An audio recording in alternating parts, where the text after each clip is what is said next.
Hello students, welcome back to the last important video of consumer protection. इस video में हम 3 important topics देखने वाले हैं। सबसे पहला टॉपिक है अगेंस्ट हुम अ complain can be file. Complain आप किसके खिलाफ फाइल कर सकते हो? In case of defective good supply आप किसके खिलाफ कंप्लेन फाइल कर सकते हो? मैन्युफैक्चरर, सेलर या डीलर। बिकॉज अब डिफेक्ट का मतलब क्या होता है कि डिफेक्ट मतलब कोई फॉल्ट है उस गुड्स में, या इम्परफेक्शन है, या शॉर्टकमिंग है क्वालिटी, क्वांटिटी, प्योरिटी में, तब आप कंप्लेन फाइल कर सकते हो। In case of services for any deficient services rendered, मतलब सर्विसेज आप किससे लेते हो? किसी लॉयर, किसी सीए, किसी डॉक्टर। इन केस उन्होंने आपको प्रॉमिस किया था कि आपको वो सर्टन सर्विसेज देंगे और आपने उनको कंसिडरेशन भी पे कर दिया एंड वैसा उन्होंने आपको प्रोवाइड नहीं किया, तो भी आप उनके खिलाफ कंप्लेन फाइल कर सकते हो। Moving on to next topic, who are not considered as consumer under consumer protection act. तो सब लोग कंप्लेन नहीं फाइल कर सकते। कौन कौन कंप्लेन नहीं फाइल कर सकते, ये क्वेश्चन बड़ा पूछा जाता है। एक तो who is obtaining the goods for resale purpose. अगर आप कोई ट्रेडर हो जो सब बाय कर रहे हो गुड्स को फॉर रीसेल पर्पज़, तो आप कंज्यूमर प्रोटेक्शन में कंप्लेन नहीं फाइल कर सकते हो, because you are not a consumer, you are a reseller. Again, अगर आप किसी के अप्रूवल के बिना उनके गुड्स को यूज़ कर रहे हो या उनके सर्विसेज को ले रहे हो, तो आपने उनके अप्रूवल के बिना गुड्स को लिया है, तो भी आप कंप्लेन फाइल नहीं कर सकते हो, because you are not the consumer, someone else is the consumer.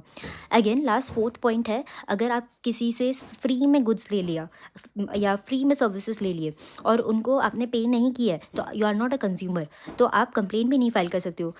समझ आया? तो 5 पॉइंट्स है। एक तो रीसेल पर्पस के लिए, और without the approval of the buyer, अगर कोई गुड्स लिया है, कोई सर्विसेज लिया है, या विदाउट एनी कंसिडरेशन कोई गुड्स लिया है, सर्विस लिया है, तो you can not file case under consumer protection.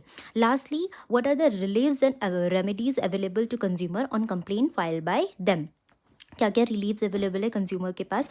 आप बोल सकते हो टू रिमूव द डिफेक्ट और डेफिशिएंसी इन सर्विस। अगर आपकी गुड्स में कोई डिफेक्ट है या सर्विस में कोई डेफिशिएंसी है, तो you can ask them to remove the deficiency या रिप्लेस द डिफेक्टिव प्रोडक्ट। है ना, आपने फॉर एग्जांपल आप एक फ़ोन लेकर आए, वो डिफेक्टिव निकल गया, तो आप उनको जाकर रिप्लेस करवा सकते हो या उनसे रीफंड मांग सकते हो फॉर द प्राइस। या अगर समझ लो आप कोई इलेक्ट्रॉनिक गुड्स लेकर आए, वो ब्लास्ट हो गया, आपको कोई लॉस हुआ है, तो आप कंपनसेशन मांग सकते हो। अगर कुछ ज़्यादा लॉस हुआ है, आप तो एक्स्ट्रा कंपनसेशन भी मांग सकते हो। फॉर एग्जांपल, अगर किसी का लाइफ को हार्म हुआ है, तो आप एक्स्ट्रा कंपनसेशन मांग सकते हो। और आप डिसकंटिन्यू करने बोल सकते हो उनको, उनके अनफेयर प्रैक्टिसेस को, ताकि फ्यूचर में ऐसा रिपीट ना हो।